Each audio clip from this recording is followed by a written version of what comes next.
If you're considering buying a house here in Salem, Oregon, or anywhere in the surrounding areas, you are going to want to for sure stay tuned until the very end today, because we are having a conversation about the home buying process. This is something we've talked about on our channel before, but this is going to be really like the updated 2024, 2025, moving on into 2025 version of that. We have a lot that we're going to cover. We are going to really just break down the process. These are things that whether you are a first-time buyer, you've never bought before, or if you're a seasoned buyer, you've purchased a home before, you're going to want to have a refresher on anyway. Before we get into it, if you're new here, welcome. My name's Mariah, and my husband Spencer and I have a husband and wife real estate team here in Oregon, and we get calls, texts, and emails from people like you that are watching our YouTube videos and are either considering relocating to Oregon, or they're already in Oregon and they're wanting to purchase a house here. And if that's you, if you're in one of those situations, feel free to reach out anytime. We would absolutely love to work with you as well. I will put my contact information below. The best way to reach us is just shoot me an email and I will get back to you right away. Throughout today's video, we are going to get a handful of questions that you are most likely asking right now. If you're considering buying a house, we're going to get those questions answered. And one of the biggest misconceptions / questions that we have from buyers, we're going to answer at the very end. Let's just start off with the first step. What is the very first step to buying a house? You've made the decision. You've been watching some videos online. You've been doing your research. That's probably your first step. You've made that decision. The very first step is going to be finding a real estate agent that you want to work with. A big misconception that buyers have is, do I call the agent on the for sale sign? Do I call an agent on Zillow? How do I find a real estate agent? So who you work with as your real estate agent is up to you. We'd love to work with you, of course. But you do not want to just call the agent on the for sale sign. Sometimes it works out where that's a good situation, but most of the time, the way that works is the agent that's on the for sale sign of a house that you're looking at online, that agent is representing the seller.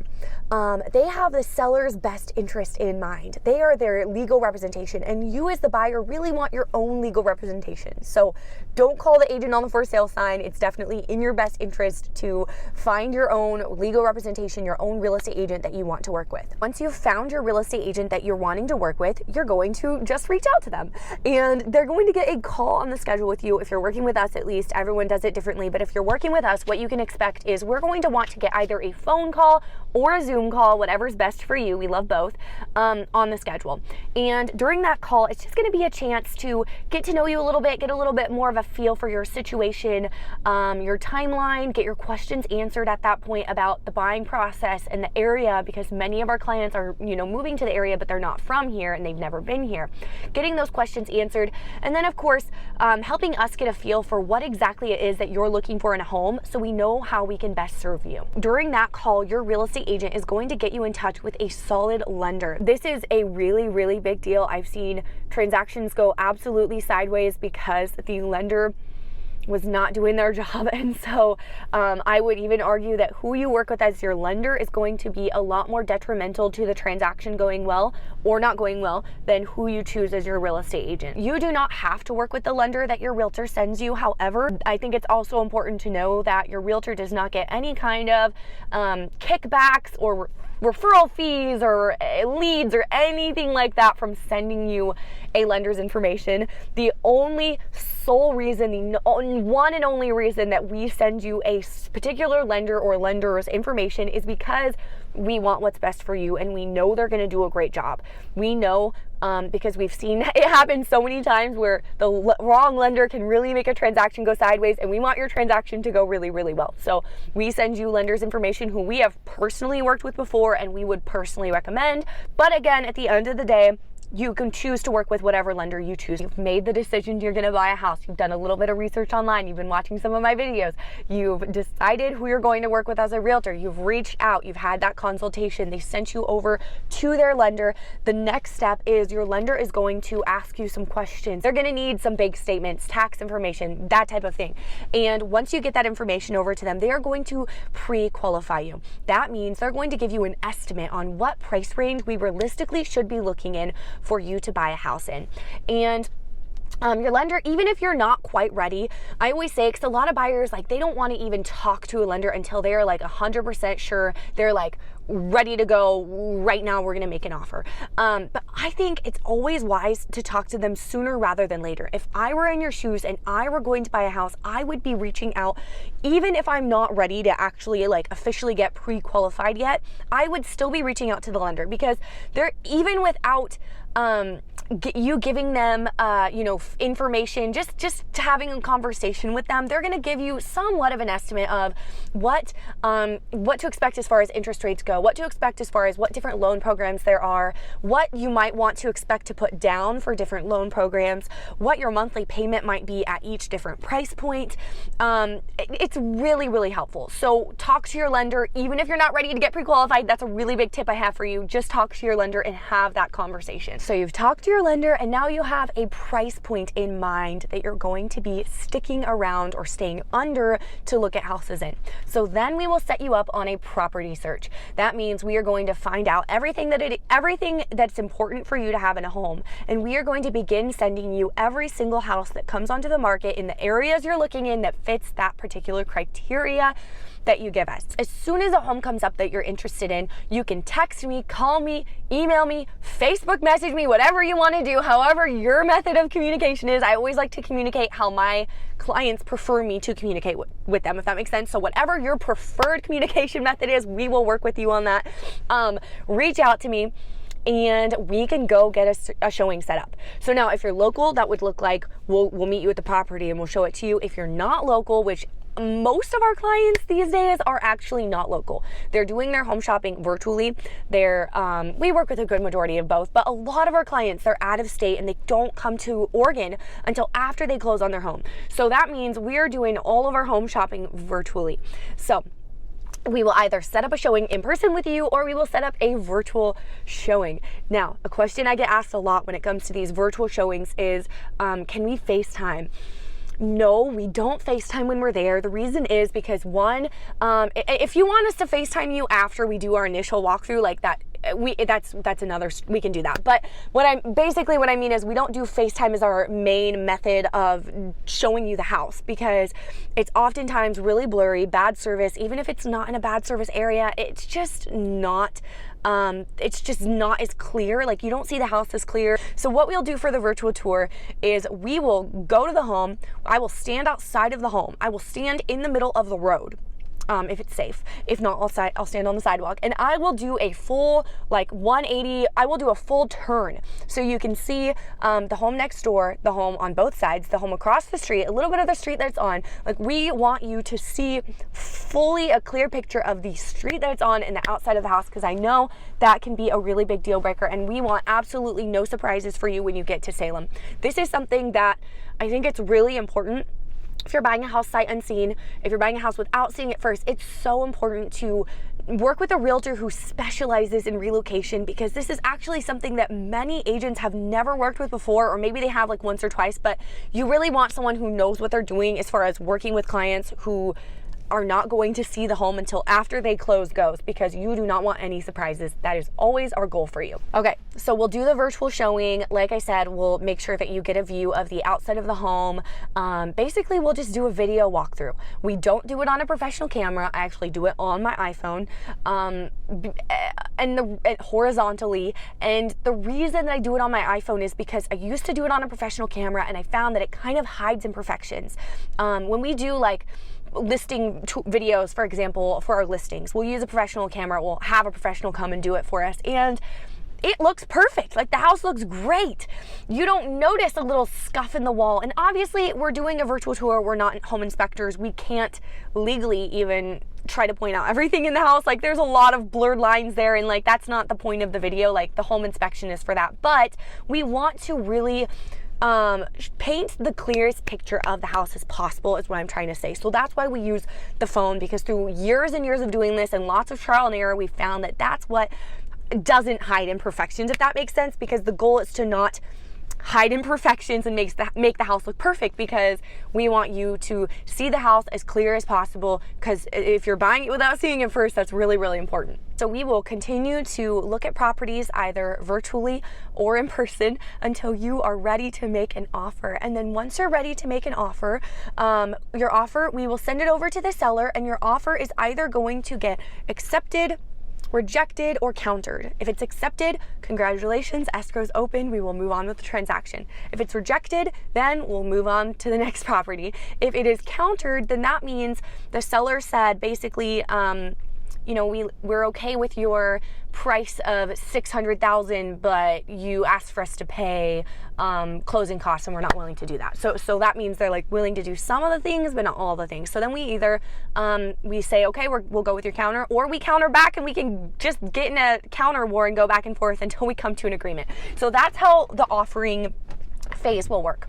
Once an offer is officially accepted on a property, escrow will be opened. During the escrow period, I think it's important to be aware as a buyer that there is a lot of waiting on your end. We do our best to, we communicate with you. That's really important for to us, is having great communication with our clients and just keeping you in the loop, making sure you're aware of what's going on in the transaction, making sure you know everything we know that's going on in the transaction. However, just know there is a lot of waiting, and there will be weeks where it's like there's no update because there's really nothing new happening in the transaction. It's just a lot of waiting on your end as the buyer. The first thing that will happen when your offer is accepted is we will turn in earnest money.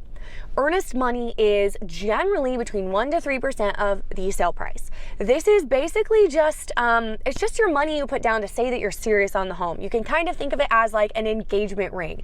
It's not your down payment. A lot of people confuse it for your down payment, but it does go towards your down payment when we close. So your earnest money sits in escrow until closing, and it will go towards your down payment at the time of closing. Another thing to know about your earnest money is sometimes buyers will write in their offer earnest money non-refundable, and it makes it a stronger offer. We see that a lot in super competitive markets. We're not necessarily in a market like that right now.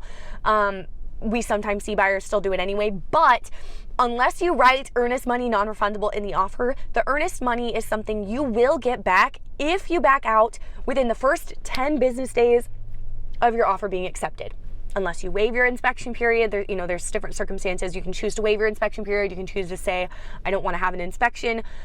We don't see that too often, but it does happen sometimes. Like I said, in super competitive markets, when interest rates get lower, expect to see a lot more of that. But for now in this market, with interest rates being a little bit higher, we don't see too much of that happening.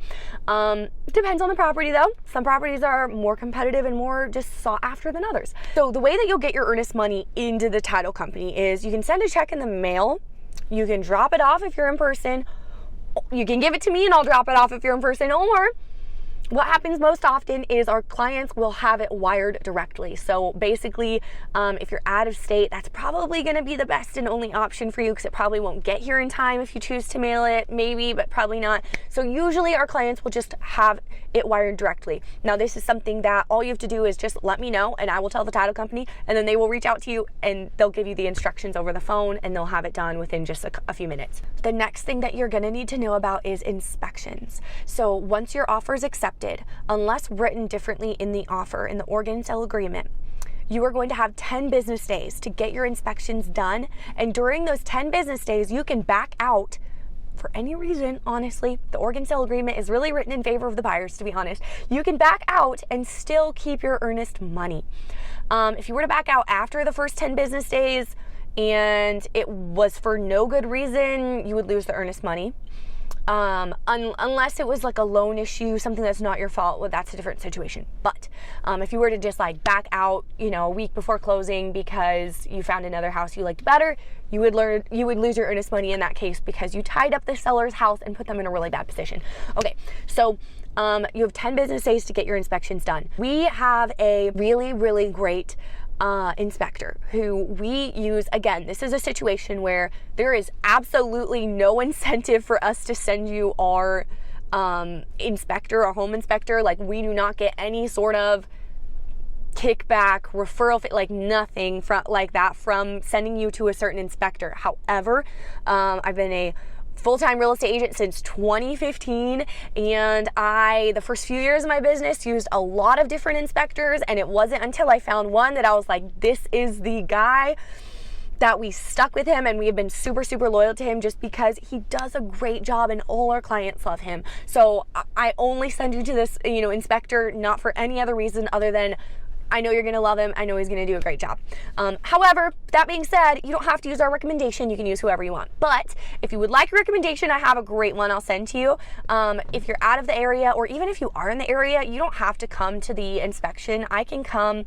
I do come regardless. I let the inspector in and stay for that inspection. And that's something that if you're in the area, you're welcome to come to. But if you don't want to or can't, you don't have to be there. After the inspection's over, in a few days, up to a week, I would say, max, you will get your inspection report back. That inspection report is going to tell you important things to know about the home. There's going to be they're going to tell you like things to look out for in the future that could go wrong, things that are maybe like on their last leg but they're not quite needing to be repaired yet, and then things that are like hazardous, you need to fix right now. So it's going to have like different categories like that. Then we will write up what's called a repair addendum. If there's anything you would like to ask the seller to fix, we don't have to do this. A lot of transactions, we don't even use a repair addendum. We just move on after the inspection. But if there is something you would like the seller to fix, then we will write it in the repair addendum. We will ask the sellers, and then it's up to them to say yes, no, counter, and we'll handle that. So after the inspections are over, we wait until we hear that the appraisal is going to happen. The appraisal happens, to be completely honest, because we get a lot of questions about this. We are not seeing a lot of homes not appraised. It's very, very rare that homes do not come out at value. So it's really not something to be super concerned about here in Oregon, at least. After the appraisal happens, really, it's just a lot of sitting tight and waiting on your end as a buyer. It feels like forever, but it's just a lot of waiting because there's really not a lot for you to do on your end. It's mainly just things going on with the escrow agent and the lender. One of the biggest misconceptions that we see buyers have is they confuse closing and signing. So closing and signing are two different things. When it gets a little bit closer to our closing date, the title company is going to call you and schedule signing. This is something a lot of clients want to schedule it really far in advance, or even like a week in advance, but unfortunately it kind of has to be scheduled like right before. They don't like to schedule it until the loan docs are officially in, which comes in like a couple days before closing usually. So we can't really schedule this super far out, but with that being said, because I know a lot of people need to like schedule to get off work or whatever, so they have to know ahead of time. They are really good. The title company is really good at getting you in when works for you and being flexible. So just know that they'll do everything they can to be as flexible as possible with you, getting you in for signing. The title company will call you and you will schedule signing. Signing means you'll go into the title company, you sign all the papers. For a buyer, there's a lot of papers to sign. Closing happens when we officially fund on the home. The funds have been dispersed, the funds are in the seller's account, and the home is now officially in your name as the buyer. That does not happen at signing. Generally, that's going to happen about 24 to 48 hours, business hours after we sign. So if we're signing on a Friday, you can expect to officially close by the end of the day, Monday. No guarantees, but that's generally what will happen. Sometimes if you come in right when the title company opens at like 8 o'clock in the morning or 9 in the morning, and you're one of their first appointments, sometimes we can have same day funding. So we can try our best to plan for that, but we can't always make promises there. So that's just something to have a heads up about. Another question we get a lot about closing is, do I have to be in the area? No, you don't have to be here. We have had many buyers and sellers sign when in another country, not living here, never come here for the whole transaction. So you do not have to be here to sign. We do need to know ahead of time though. So if you're not gonna be here for closing, that's totally fine. You can sign where you're at a local title company branch near you, but we will need to know ahead of time so we can make those arrangements, and the earlier we know, the better in the transaction. How will I get the keys? That's a common question home buyers have. This is gonna look different every transaction because it just depends on where you're at. Sometimes they're left in a lockbox and you get the combo code and all of that, but generally we try our best to arrange to meet you at the house at closing, because of course we'd love to be the ones to give you the keys. So we arrange that. Generally you're gonna get possession of the house at 5 o'clock on the day that we officially close, unless stated differently in the sale agreement. If the offer says differently, then, you know, maybe you won't get the keys 5 o'clock at closing, but unless stated differently, you'll get the keys at 5 o'clock on closing. Okay, so that was a lot of information. I know I talk fast, but if you have any real estate related questions or questions about relocating to area, don't hesitate to reach out. Also, if you grab value from this video, hit the thumbs up button, subscribe and hit the bell because I come on here every week with new videos, and I'll see you next time.